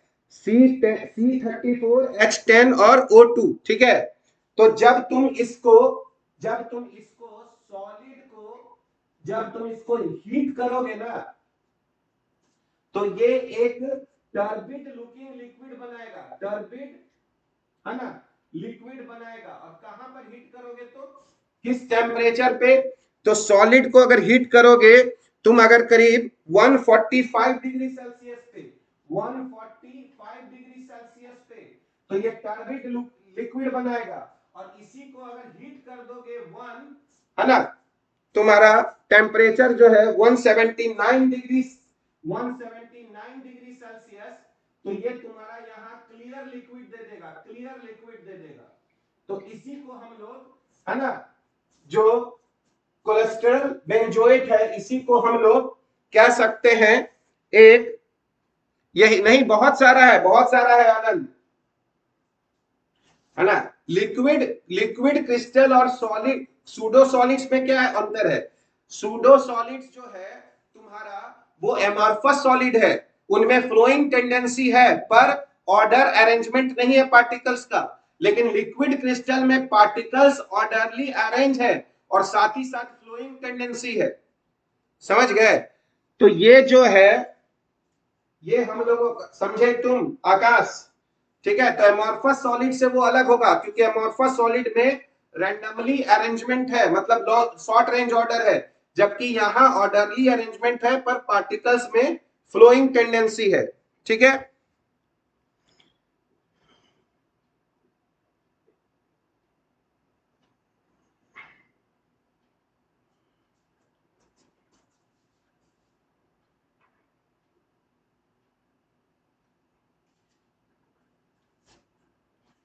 हाँ ऋतिक, हम क्या समझाने की कोशिश कर रहे हैं कि कुछ ऐसे भी सॉलिड्स हैं जिनको जब तुम हीट करते हो तो वो डायरेक्टली लिक्विड में कन्वर्ट नहीं होते हैं, वो एक और स्टेट में जाता है जिसको हम लोग लिक्विड क्रिस्टल बोलते हैं, जहां पर कुछ प्रॉपर्टीज सॉलिड जैसा है और कुछ प्रॉपर्टीज लिक्विड जैसा है। सारे सॉलिड्स ये काम नहीं करते हैं, कुछ ही सॉलिड जो है वो ये काम करते हैं, ठीक है। तो वो सॉलिड से लिक्विड जाने के पहले एक और स्टेट में जाता है जिसमें लिक्विड क्रिस्टल्स बोलते हैं, जिसमें हैजीनेस होता है ना, थोड़ा क्लाउडी टाइप का अपीयरेंस होगा, ठीक है। उसी को लिक्विड क्रिस्टल बोलते हैं और इनसे हम लोग पैनल बनाते हैं क्योंकि इनका काफी अच्छा ऑप्टिकल प्रॉपर्टीज होता है। इतना बात को समझना है, ठीक है। तो होपफुली तुम लोग, है ना, इतने पॉइंट्स को तुम लोग समझ गए होंगे, ठीक है। तो अब हम लोग नेक्स्ट टॉपिक को डिस्कस करेंगे जो होगा हम लोगों का, क्योंकि अभी तक हम लोग, है ना, टाइप्स ऑफ सॉलिड पढ़े। तो एक हम लोगों का, है ना, क्रिस्टलाइन सॉलिड हो गया और दूसरा जो है वो हम लोगों का एमॉर्फस सॉलिड्स हो गया। अच्छा, अब एक बात बताओ, अगर हम लोग यहां पर देखें types of crystalline solid, crystalline solids को हम लोग कितने टाइप्स में हम लोग बांटते हैं, ठीक है।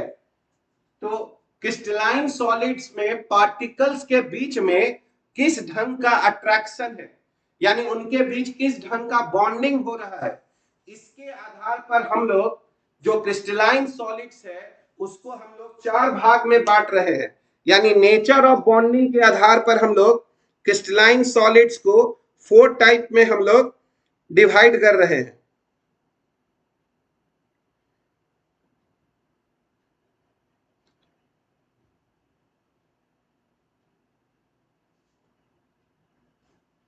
ठीक है, टर्बिड लिक्विड, लिक्विड क्रिस्टल होगा नहीं, लिक्विड क्रिस्टल टर्बिड लिक्विड होगा। हर टर्बिड लिक्विड लिक्विड क्रिस्टल नहीं है। लिक्विड क्रिस्टल का अपीयरेंस इस तरह से तरीके से है ना, based on nature of interaction, based on nature of interaction between constituent particles,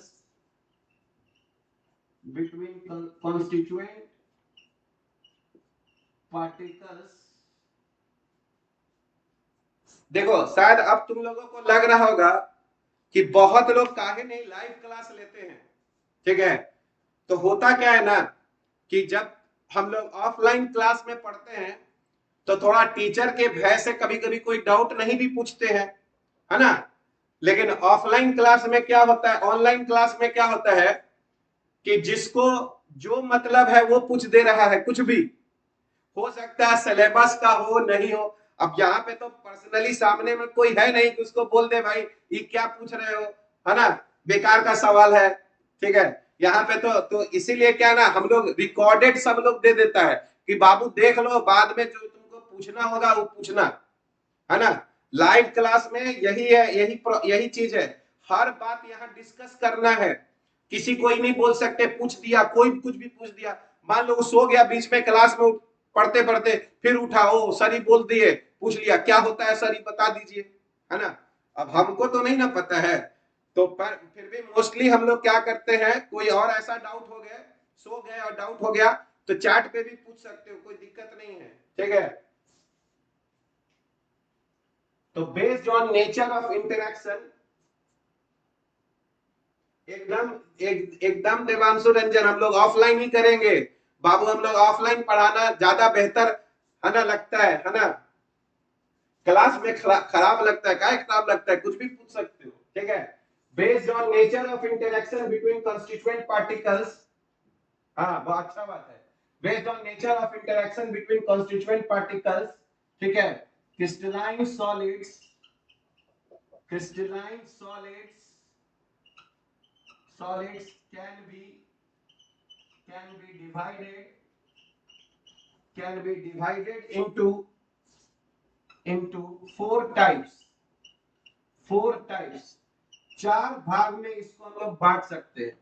पहला हम लोग कहते हैं क्या, फर्स्ट को कहते हैं हम लोग मॉलिक्यूलर सॉलिड्स, फर्स्ट को कहते हैं मॉलिक्यूलर सॉलिड्स, दूसरे को हम लोग कहते हैं आयनिक सॉलिड्स, तीसरे को कहते हैं हम लोग मेटालिक सॉलिड्स, और फोर्थ को कहते हैं हम, है ना, कोवैलेंट और नेटवर्क सॉलिड्स।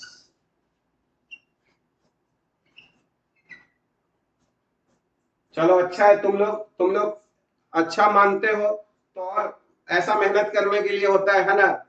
ये सब हम लोगों के लिए नया नया एक्सपीरियंस है, तुम्हारे लिए भी हमारे लिए भी। ठीक है, बस अच्छे से पढ़ो, हम अपने तरफ से जितना बेस्ट हो सकता है तुमको उतना देंगे।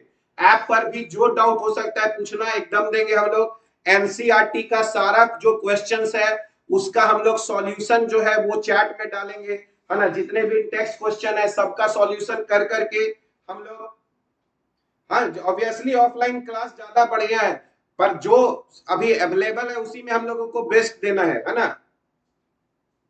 ठीक है, तो देखो हम लोगों के पास चार प्रकार का सॉलिड्स हो गया।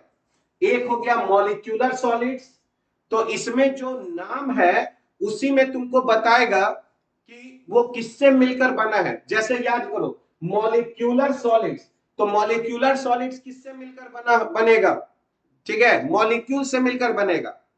और याद करो एक एटम को भी हम लोग कभी कभी मॉलिक्यूल बोलते हैं, जैसे हीलियम, तो जो इनर्ट गैस में जो एटम है, हीलियम, नियन, आर्गन, उसको भी बोलते हैं मोनो एटॉमिक मॉलिक्यूल, यानी ऐसा मॉलिक्यूल जिसमें एक एटम है जो फ्रीली एग्जिस्ट कर सकता है।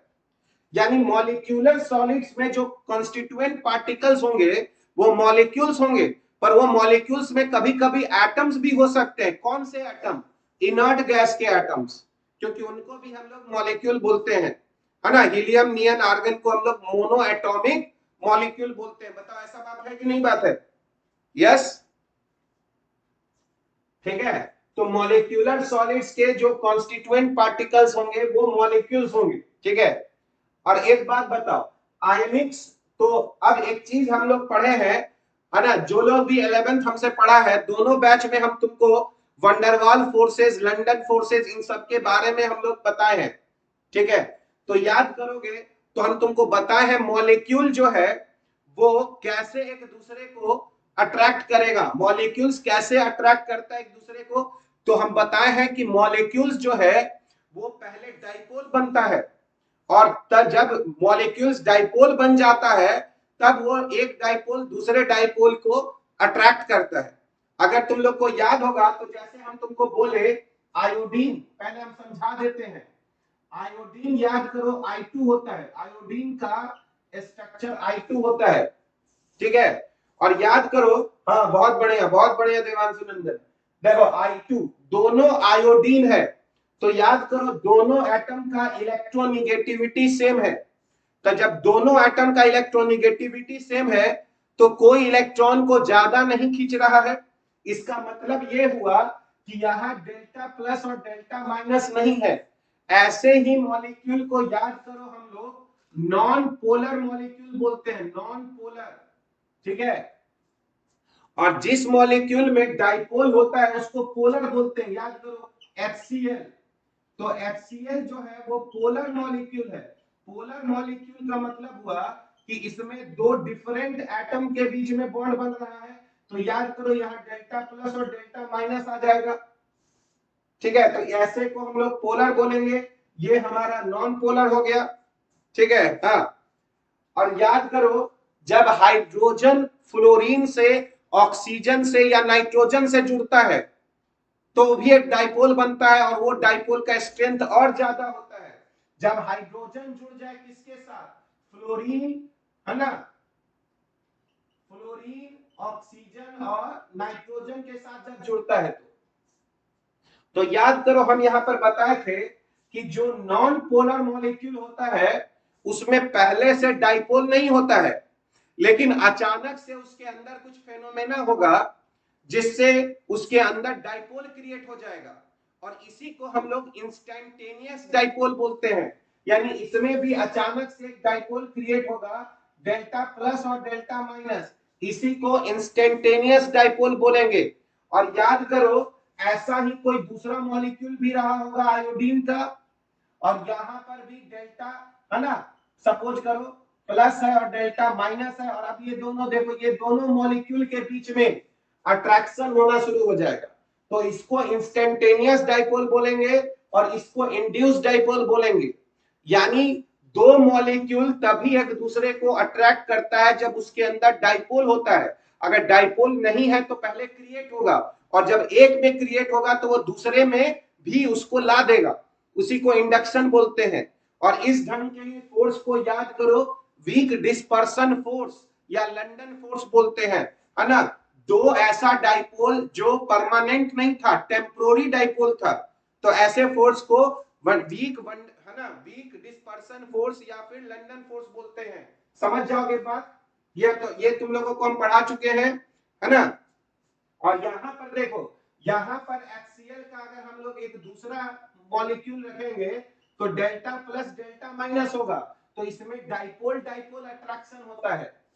तो पोलर मॉलिक्यूल में डाइपोल डाइपोल अट्रैक्शन है, नॉन पोलर में देखोगे तो वीक डिस्पर्सन फोर्स और क्या हो गया, और लंदन फोर्स है।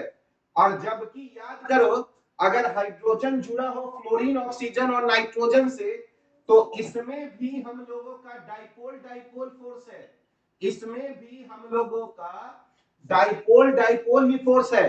पर इस डाइपोल डाइपोल फोर्स का एक अलग से नाम दे दिया गया, हाइड्रोजन बॉन्डिंग। हाइड्रोजन बॉन्डिंग तब हम वर्ड यूज करते हैं जब हाइड्रोजन जुड़ा रहता है फ्लोरीन से, ऑक्सीजन से और नाइट्रोजन से, है ना। तो याद करो तो अमोनिया को अगर तुम सॉलिड बनाओगे तो इसको बताओ, इसको किसके रूप में लिखोगे, नॉन पोलर मॉलिक्यूलर सॉलिड या पोलर मॉलिक्यूलर सॉलिड या हाइड्रोजन बॉन्डेड मॉलिक्यूलर सॉलिड, कैसा सॉलिड लिखोगे बताओ, non polar, polar molecular solid या हाइड्रोजन बॉन्डेड मॉलिक्यूलर सॉलिड, क्या क्या लिखोगे बताओ, हाइड्रोजन बॉन्डेड, हाइड्रोजन बॉन्डेड, है ना। लेकिन एनसीईआरटी में देखना इसको पोलर में डाल दिया है तो वो थोड़ा सा गड़बड़ है, क्योंकि यहाँ हाइड्रोजन जुड़ा हुआ है नाइट्रोजन से, तो ऐसे सॉलिड को हम लोग, है ना, हाइड्रोजन बॉन्डेड मॉलिक्यूलर सॉलिड बोलेंगे। तो तुम एक बात को समझ गए कि जो मॉलिक्यूल्स होता है, एक मॉलिक्यूल दूसरे मॉलिक्यूल के साथ डाइपोल डाइपोल से जुड़ा रहता है, डाइपोल डाइपोल अट्रैक्शन होता है। वेरी गुड, इसको हम लोग तुमको समझा दिए ताकि जब हम लोग लिखें तो तुमको बात समझ में आ गया। अच्छा अब एक बात बताओ, अब मॉलिक्यूलर सॉलिड में कंस्टिट्यूएंट पार्टिकल्स क्या हो गए, मॉलिक्यूलर सॉलिड में कंस्टिट्यूएंट पार्टिकल्स तुम्हारे पास मॉलिक्यूल्स हो गए और कभी कभी एटम्स हो गए। और याद करो ये तीन भाग में बट गया, मॉलिक्यूलर सॉलिड्स तीन भाग में बट गया, पहला आ गया non polar molecular solid, non polar molecular solid, इसको हम लोग अलग से लिखेंगे भी, पहले हम लोग इसका टाइप देख लें। ये नॉन पोलर मॉलिक्यूलर सॉलिड्स हो गया, ठीक है। दूसरा याद करो, तो दूसरा जो है वो हम लोगों का पोलर मॉलिक्यूलर सॉलिड्स हो गया, पोलर मॉलिक्यूलर सॉलिड्स हो गया, पोलर मॉलिक्यूलर सॉलिड्स हो गया। और तीसरा अगर हम लोग लाए, तीसरा थर्ड, तो थर्ड जो हो गया वो हम लोगों का hydrogen, hydrogen bonded, hydrogen bonded molecular solid हो गया, हाइड्रोजन बॉन्डेड मॉलिक्यूलर सॉलिड हो गया, ठीक है।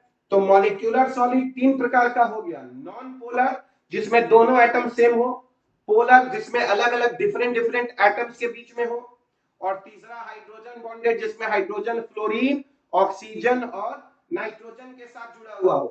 तो इसमें कंस्टिट्यूएंट पार्टिकल्स मॉलिक्यूल्स होंगे जो आपस में डाइपोल डाइपोल इंटरेक्शन करेंगे। अब आयनिक सॉलिड देखोगे तो नाम ही बता रहा है कि आयोनिक सॉलिड में कंस्टिट्यूएंट पार्टिकल्स आयंस होंगे, एक कटायन होगा दूसरा एनायन होगा, और कटायन और एनायन के बीच में याद करो जो अट्रैक्शन होता है उसको हम लोग इलेक्ट्रोस्टैटिक अट्रैक्शन या कूलम्बिक फोर्स बोलते हैं, है ना। चार्ज के बीच में जो फोर्स लगता है उसको हम लोग कूलम्ब फोर्स भी बोलते हैं, ठीक है। तो जो आयनिक सॉलिड होगा उसमें जो अट्रैक्शन है कटायन और एनायन के बीच में, जो अट्रैक्शन है इसी को हम लोग कूलम्बिक फोर्स भी बोलते हैं, कूलम्बिक फोर्स जानते होंगे। और ये फोर्स काफी मजबूत होता है, इसीलिए ऐसे सॉलिड्स का मेल्टिंग पॉइंट और बॉइलिंग पॉइंट क्या होगा, काफी ज्यादा होगा, ठीक है। तो बताओ क्या NaCl अगर प्लस देखें माइनस देखें प्लस देखें माइनस देखें प्लस देखें माइनस देखें प्लस माइनस प्लस, ये आयनिक सॉलिड है तो मेल्टिंग पॉइंट बॉइलिंग पॉइंट काफी हाई होगा। अच्छा एक बात बताओ, तो नमक का, है ना, NaCl का एक बड़ा सा टुकड़ा लो और उस पर हैमर मारो, हथौड़े से मारो, बताओ वो ब्रिटल है कि मैलेबल और डक्टाइल है, बताओ ब्रिटल है कि मैलेबल और डक्टाइल है, ब्रिटल है। तो अब तुम देखो, अब तुम देखो NaCl क्यों ब्रिटल होता है, NaCl आयनिक सॉलिड्स क्यों ब्रिटल होते हैं, है ना, जबकि आयरन को अगर हैमरिंग करोगे तो वो नहीं टूटेगा। तो यहां पर देखो क्या होता है, यहां पर क्या होता है कि सपोज करो ये प्लस माइनस प्लस है, तो देखो इसके ऊपर में एक लेयर रहा होगा माइनस प्लस और माइनस, मान लो। अब देखो जब तुम इस पर हैमरिंग करोगे, जब तुम इस पर फोर्स लगाओगे तो सोचो ये लेयर स्लाइड करेगा, फोर्स लगाओगे तो ये नीचे आएगा, तो जब ये नीचे आएगा तो अब तुम देखो ये जो माइनस है, ये वाला जो माइनस है वो नीचे खसकेगा, तो याद करो ये क्या हो जाएगा यहाँ माइनस, और यहाँ क्या हो जाएगा प्लस, और फिर यहाँ क्या हो जाएगा माइनस। तो जब ये घसकेगा तो देखो minus minus plus plus minus minus एक दूसरे को फेस करने लगेगा, जिससे इसके बीच में रिपल्सन होने लगेगा और ये मटेरियल यहां से टूट जाएगा, ठीक है। तो यहां पर क्या होता है कि जो आयनिक सॉलिड होते हैं जब उन पर हम फोर्स लगाते हैं तो लेयर स्लाइड किया, जिससे लाइक चार्जेज एक दूसरे को फेस करने लगता है और वो वहां से टूट जाता है, तो इसी को ब्रिटल बोलते हैं, ठीक है। तो आयनिक सॉलिड्स में आयंस होंगे और जो अट्रैक्शन होगा कूलम्बिक फोर्स होगा, मेल्टिंग पॉइंट बॉइलिंग पॉइंट काफी हाई होगा, ठीक है, ब्रिटल नेचर का होगा। क्या लॉजिक है सर, क्या लॉजिक नहीं समझ में आया निखिल राज, क्या लॉजिक समझाए। हाँ इलेक्ट्रोस्टैटिक अट्रैक्शन ग्रेटर है, देखो यहाँ पर प्लस है माइनस है प्लस है, यहाँ माइनस है प्लस है, यहाँ माइनस है, यहाँ प्लस है यहाँ माइनस है यहाँ प्लस है। अब तुम बताओ तो अगर तुम इसको यहाँ पे फोर्स लगाओगे, यहाँ पे फोर्स लगाओगे तो ये प्लस शिफ्ट करके यहाँ आएगा तो ये प्लस हो जाएगा, और ये जो माइनस है वो नीचे चला जाएगा तो माइनस। तो देखो यहाँ लाइक चार्जेस फेस करने लगेगा एक दूसरे को, समझ गए। लाइक चार्जेस में अट्रैक्शन होता है कि रिपल्सन होता है, लाइक चार्जेस में, लाइक चार्जेस में रिपल्सन होगा जिससे ये टूट जाएगा। समझ गए बात? तो अब बताओ तो अगर हम लोगों के पास NaCl का एक बड़ा सा अगर टुकड़ा रहा, NaCl का एक बड़ा सा टुकड़ा रहा, सपोज करो एक बड़ा सा टुकड़ा रहा अगर NaCl का, और अगर हम लोग उसको एक बैटरी से जोड़ दें, अगर हम लोग इसको एक बैटरी से जोड़ दें तो क्या यहाँ करंट मिलेगा? बताओ, NaCl में एक बैटरी से जोड़ दें तो करंट मिलेगा? यस, नो, नहीं मिलेगा, नहीं मिलेगा यहाँ पर करंट, क्योंकि यहाँ पर आयंस है लेकिन सब आपस में बंधा हुआ है, कोई घूमने के लिए फ्री नहीं है ना? आयनिक सॉलिड में आयंस है but they are not free to move, इसीलिए जब तुम यहाँ बैटरी जोड़ोगे तो आयंस मूव नहीं करेगा। पर जब तुम आयनिक सॉलिड को वाटर में डाल देते हो तो आयंस एक दूसरे से अलग हो जाता है, या फिर जब आयनिक सॉलिड को तुम मॉल्टेन स्टेट में लेके चले जाते हो, पिघला देते हो, लिक्विड बना देते हो, तो उनका मूवमेंट हो सकता है। यानी जब तुम्हारे पास आयनिक सॉलिड होगा, ये बहुत इंपॉर्टेंट पॉइंट है, जब आयनिक सॉलिड होगा तो वो सॉलिड स्टेट में इलेक्ट्रिसिटी कंडक्ट नहीं करेगा, लेकिन अगर हम लिक्विड स्टेट में लेके चले जाएं यानी मॉल्टेन स्टेट में, या फिर उसको वाटर में डिसॉल्व कर दें, तो वो इलेक्ट्रिसिटी खाना कंडक्ट करने लगेगा, क्योंकि अब उसके आयंस फ्री हो गए, अभी उसके आयंस फ्री नहीं है। ये बात समझ में आ गया? तो आयनिक सॉलिड्स हो गया, इसको हम लोग एक्सप्लेन भी करेंगे। मेटालिक सॉलिड्स में क्या होता है याद करो, मेटालिक सॉलिड्स में क्या होते हैं? तो जैसे अगर तुम मेटालिक सॉलिड सोडियम को देखोगे तो याद करो, सोडियम Na को ऐसे लिखते हैं, Na प्लस प्लस एक इलेक्ट्रॉन। तो मेटालिक सॉलिड में अगर तुम देखोगे तो सब जगह Na प्लस बैठा हुआ है, जो हम लोग कहते हैं ना कि वाइब्रेट कर रहा है, ये सब Na प्लस बैठा हुआ है, ये सब Na प्लस बैठा हुआ है। तो मेटालिक सॉलिड्स में कौन किससे मिलकर बना होता है? पॉजिटिव आयन से मिलकर सॉलिड बना होता है मेटालिक सॉलिड में, और जो इलेक्ट्रॉन्स है वो उसके चारों ओर इधर बिखरा हुआ है, इलेक्ट्रॉन्स, ठीक है? और देखो, दो पॉजिटिव चार्ज के बीच में इलेक्ट्रॉन्स घूम रहा है, इसीलिए ये चार्ज और ये चार्ज एक दूसरे को रिपेल नहीं कर पाता है। तो तुम बताओ, यहां पर पॉजिटिव आयंस और इलेक्ट्रॉन के बीच में क्या होगा? यहां अट्रैक्शन होगा कि नहीं होगा? तो पॉजिटिव आयंस और इलेक्ट्रॉन के बीच के अट्रैक्शन को ही मेटालिक बॉन्डिंग बोलते हैं, है ना? आयनिक बॉन्डिंग और मेटालिक बॉन्डिंग में अंतर है। आयनिक बॉन्डिंग कटायन और एनायन के बीच में होता है, जबकि मेटालिक बॉन्डिंग कटायन और इलेक्ट्रॉन्स के बीच में होता है। तो इसी बॉन्डिंग को मेटालिक बॉन्डिंग कहते हैं। तो जितना ज्यादा इलेक्ट्रॉन्स होगा उतना ज्यादा मेटालिक बॉन्डिंग होगा। और यहां पर देखो, इसी को जब तुम बैटरी से जोड़ोगे तो यही इलेक्ट्रॉन्स मूव करने लगेगा, क्योंकि ये बैटरी का अगर पॉजिटिव टर्मिनल्स है तो इलेक्ट्रॉन इधर मूव करने लगेगा पॉजिटिव टर्मिनल की तरफ, तो हम लोग कहेंगे कि करंट उसके अपोजिट डायरेक्शन में जा रहा है। यानी मेटालिक सॉलिड में चूंकि फ्री इलेक्ट्रॉन्स है, इसीलिए सॉलिड स्टेट में इलेक्ट्रिसिटी को कंडक्ट कर सकता है, लेकिन आयनिक सॉलिड सॉलिड स्टेट में इलेक्ट्रिसिटी को कंडक्ट नहीं कर सकता है। इसके पास आयंस है लेकिन वो मूव नहीं कर सकता है। यहां इलेक्ट्रॉन्स है लेकिन इलेक्ट्रॉन्स का यहां फ्लो हो सकता है। और याद करो, मेटल्स में एक स्पेशल टाइप का चमक होता है जिसको लस्टर बोलते हैं, और वो इन्हीं इलेक्ट्रॉन्स के कारण होता है, क्योंकि जब तुम यहाँ पे लाइट डालोगे तो ये इलेक्ट्रॉन्स लाइट से वाइब्रेट करने लगेगा और उसी से एनर्जी निकालेगा, जिससे हम लोगों को चमक दिखाई देता है ना? लस्टर प्रॉपर्टी भी ड्यू टू क्या है? फ्री इलेक्ट्रॉन्स है।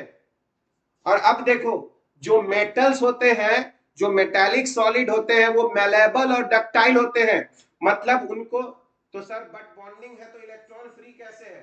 फ्री का मतलब क्या हुआ? इलेक्ट्रॉन्स घूम रहा है ना? सॉलिड स्टेट पढ़ोगे फिजिक्स में 12th में, तो वहां बैंड बनता है, वैलेंस बैंड, कंडक्शन बैंड, तुम लोग कभी क्लास में किए होगे तो है ना, आगे चल के पढ़ोगे तो बैंड बनता है, वैलेंस बैंड सॉलिड में होता है, कंडक्शन बैंड होता है।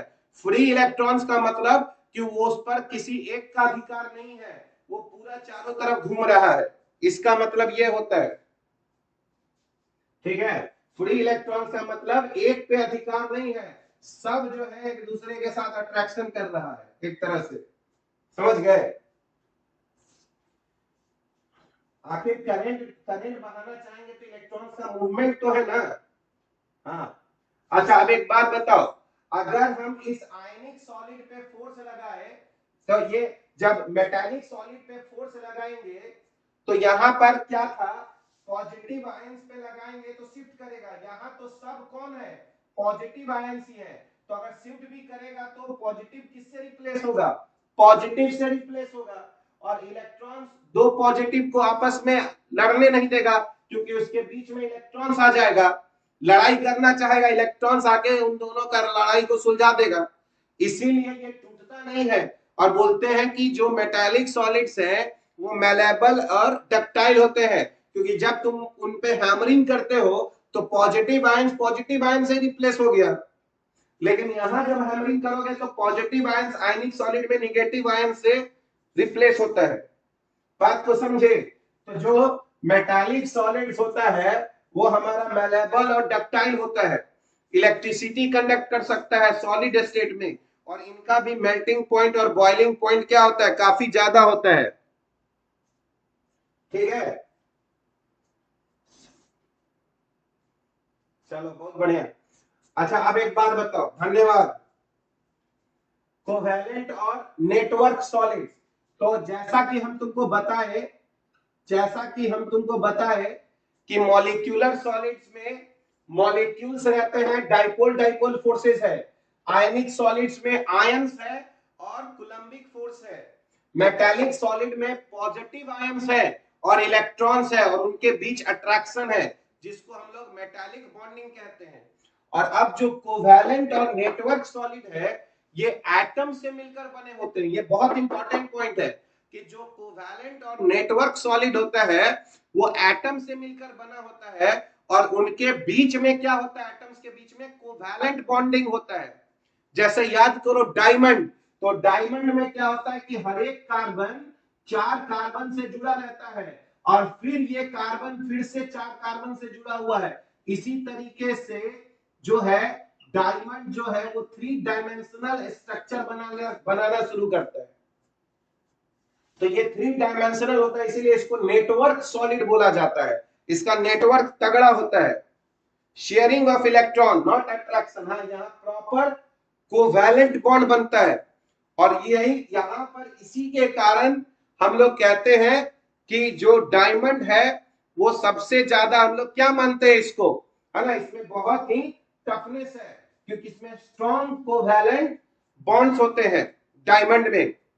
ठीक है, तो डायमंड में एक कार्बन यहां पर चार सिंगल बॉन्ड बना रहा है, ठीक है, जबकि हाँ, जबकि अगर हम ग्रेफाइट देखें, ग्रेफाइट, तो ग्रेफाइट में क्या होता है कि हर एक कार्बन जो है, एक तरह से सोचो, हर एक कार्बन जो है वो एक तरह से, है ना, तीन तीन बॉन्ड बनाता है और लेयर स्ट्रक्चर होता है, लेयर स्ट्रक्चर हम लोग बनाते हैं, ग्रेफाइट में हम लोगों का लेयर स्ट्रक्चर होता है, इसीलिए एक लेयर दूसरे लेयर पर स्लाइड कर जाता है, तो हम लोग कहते हैं कि ग्रेफाइट जो है वो अच्छा लुब्रिकेंट का काम करता है। तो डायमंड में थ्री डायमेंशनल स्ट्रक्चर है, जबकि ग्रेफाइट में लेयर्ड स्ट्रक्चर है, ये सब नेक्स्ट क्लास में फिर हम बताएंगे, हम कुछ कुछ एनिमेशन वीडियो भी डालेंगे, उसको तुम लोग देखना, तो सॉलिड स्टेट और अच्छे से समझ में आएगा। तो कोवैलेंट और नेटवर्क सॉलिड में क्या होता है, एटम्स होते हैं, ठीक है, कोवैलेंट सॉलिड ज्यादा स्ट्रॉन्गर है क्योंकि उसमें डायमंड आ जाता है, लेकिन फिर अगर ग्रेफाइट बोलोगे तो वो सॉफ्ट हो गया, तो ऐसा नॉर्मली किताब में लिख देता है कि कोवैलेंट सॉलिड ज्यादा हार्डर है, पर उसी में तो डायमंड भी है और ग्रेफाइट भी तो उसी में आता है, तो नॉर्मली जो है हम लोग, चूंकि डायमंड कोवैलेंट सॉलिड में आता है, इसीलिए कोवैलेंट सॉलिड को हम लोग बोलते हैं कि उसमें स्ट्रॉन्गर बॉन्ड्स है, ठीक है। अच्छा अब एक बात बताओ, डायमंड जो है, डायमंड इलेक्ट्रिसिटी कंडक्ट कर सकता है कि नहीं कर सकता है, बताओ, डायमंड इलेक्ट्रिसिटी कंडक्ट कर सकता है कि नहीं कर सकता है डायमंड, नो, ठीक है, क्योंकि इसमें फ्री इलेक्ट्रॉन्स नहीं है तो इलेक्ट्रिसिटी नहीं कंडक्ट कर सकता है। बताओ डायमंड क्या हीट कंडक्ट करेगा? हीट हीट हीट कर सकता है या नहीं कर सकता है? हीट। हाँ, ये बहुत इंपॉर्टेंट पॉइंट है कि जितने भी हार्ड सॉलिड्स होते हैं, जितने भी हार्ड सॉलिड्स होते हैं, वो इलेक्ट्रिसिटी भले कंडक्ट ना करें क्योंकि उनमें फ्री इलेक्ट्रॉन्स नहीं है, पर वो लोग बॉन्ड के मजबूती के कारण जो है वो हीट कंडक्ट कर सकते हैं। क्योंकि याद करो, हीट जो है वो कंडक्शन भी हो सकता है, कन्वेक्शन भी हो सकता है, रेडिएशन भी हो सकता है। तो हीट को कंडक्ट करने के लिए इलेक्ट्रॉन्स की जरूरत नहीं है ना। इलेक्ट्रिसिटी को कंडक्ट करने के लिए इलेक्ट्रॉन्स की जरूरत है। अगर हमारा बॉन्ड वाइब्रेट करेगा, है ना, एटम्स वाइब्रेट करेंगे तो उससे भी हम लोग हीट को ट्रांसफर कर सकते हैं। ठीक है, तो diamonds are good conductor of heat but bad conductor of electricity. बात समझ में आया? तो जितने भी हार्ड सॉलिड्स होते हैं उनमें एटम्स के वाइब्रेशन के कारण वो हीट कंडक्ट कर सकते हैं, पर इलेक्ट्रिसिटी कंडक्ट नहीं करेंगे क्योंकि उनके पास फ्री इलेक्ट्रॉन्स नहीं है। ठीक है, तो होपफुली आज का क्लास तुम लोगों को समझ में आया होगा। नेक्स्ट क्लास में सिर्फ हम लोग इसको लिख देंगे, है ना, पहले से ही, तो ये हमारा खत्म हो जाएगा। ठीक है, क्योंकि इसके सारे पॉइंट्स को हम लोग यहाँ पर डिस्कस कर लिए हैं। आज एक डीपीपी हम तुमको देंगे, उस डीपीपी का सारा क्वेश्चन तुम लोग बनाना। ठीक है, आराम से सारा का सारा क्वेश्चन बन जाएगा। ठीक है, चलो फिर आज का क्लास यहीं पे रखते हैं, है ना। बाय।